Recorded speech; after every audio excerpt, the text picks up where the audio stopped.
Welcome back to the EAM Crypto channel. Thank you so much for watching. Sorry that I didn't get a chance to do the upcoming weekly preview episode this weekend that I usually do. It was New Year's weekend and there was just a lot going on. So we'll have to skip that for 1 week. But I did want to talk about the week coming up ahead. For those of you that I've talked to on Discord and your Bonks' TA Discord, where I usually post charts and kind of give my thoughts, I'd stated that I expect this week to be green. Why do I expect that? Just historically speaking, the first week of January is very good for traditional markets, regardless of what's going on with the macro. A lot of these major funds, they need to justify why they're charging fees to their clients for their services for what they do. So they can't really just stay in cash. So usually the first week of January historically is a week where a lot of the reallocation happens. So you tend to have green weeks the first half of January traditionally. January is not exactly like the biggest green month of the year. Actually, it only ranks as the seventh most green month out of the year historically for traditional markets. So it's not like this big month, but the first half of January typically tends to be pretty solid, and it looks like Bitcoin is going to follow the same. So because of that, I think that Bitcoin is going to do pretty well the first half of January before this Fed-induced recession and the macro kind of starts taking over again. So let's get into the charts to show why.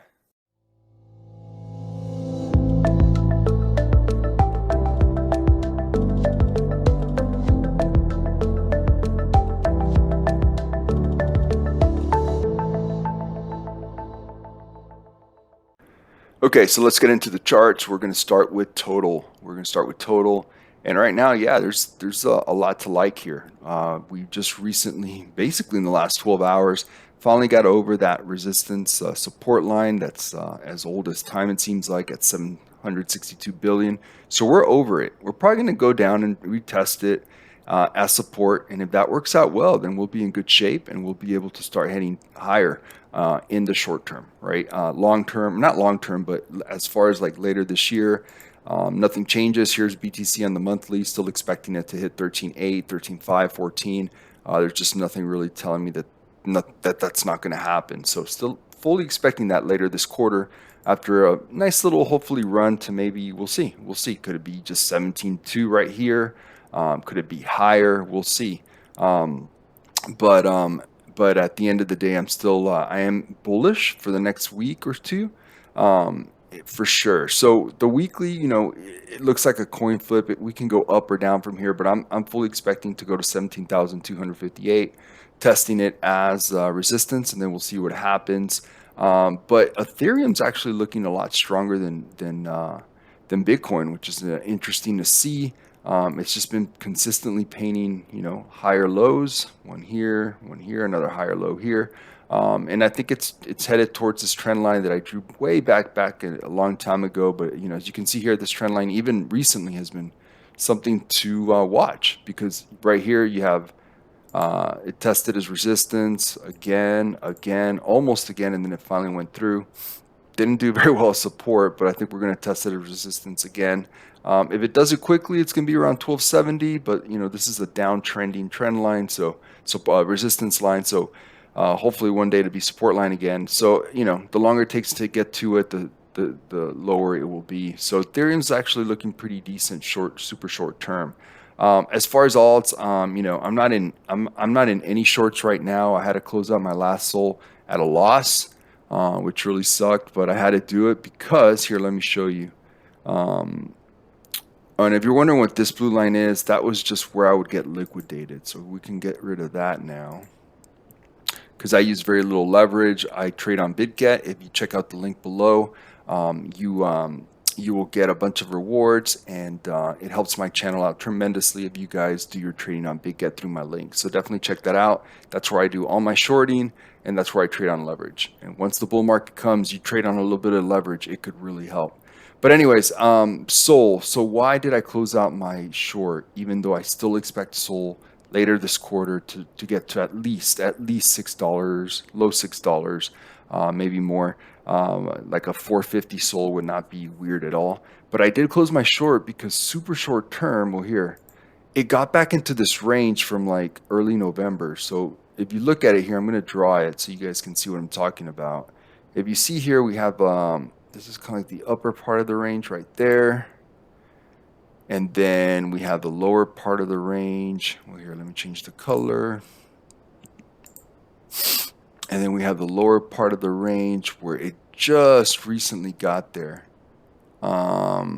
Right there, just reclaimed it not that long ago. And you can draw this a number of different ways. But at the end of the day, we seem to be kind of like back in this little range. Yeah, that's good enough. So we're kind of back in the range now.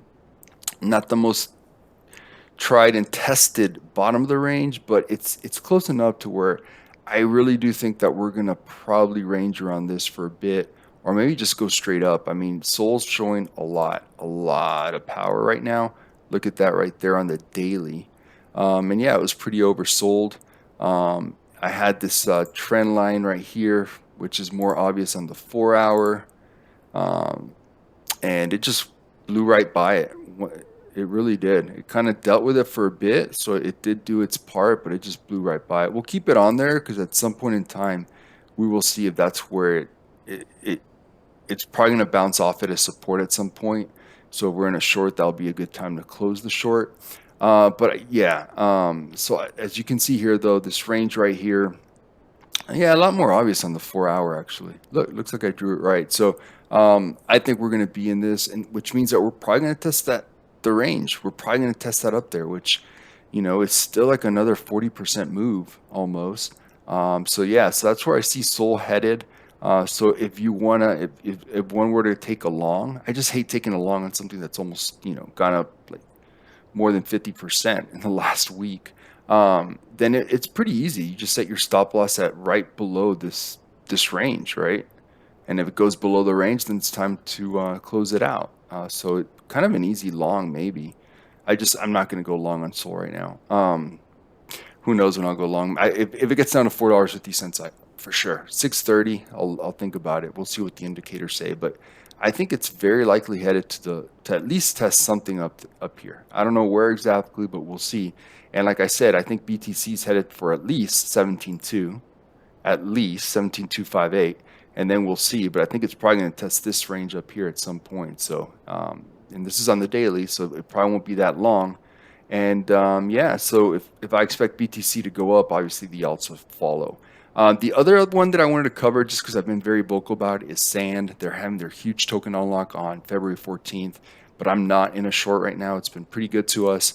I'm not in a short right now just because I expect BTC to go up. And, you know, Sand to BTC, it's a falling knife, guys. It really is. So, but Sand is picking up on BTC right now because it's performing so well. It's going to outperform BTC when BTC goes up, but it's also going to outperform as far as, you know, going lower and lower when BTC goes down. So that's why you've seen this falling knife when you go look at Sand to BTC. However, if I expect BTC to go up in the next couple of weeks, it doesn't make sense to short. But February 14th, that's only 6 weeks away, is the big unlock. You usually start seeing the effects of that like now. So, you know, as soon as I think BTC is done, you know, rising at a fast rate, it'll be a good time to short Sand. Sand and Sol will be the two good shorts to do, especially as Sol tests 15 and it acts as resistance. And that's kind of like what I'm looking at. So I wanted to make today's video kind of short, and that's kind of like where we stand. So we'll see how things progress during the week, and I'll see you guys soon. Take care.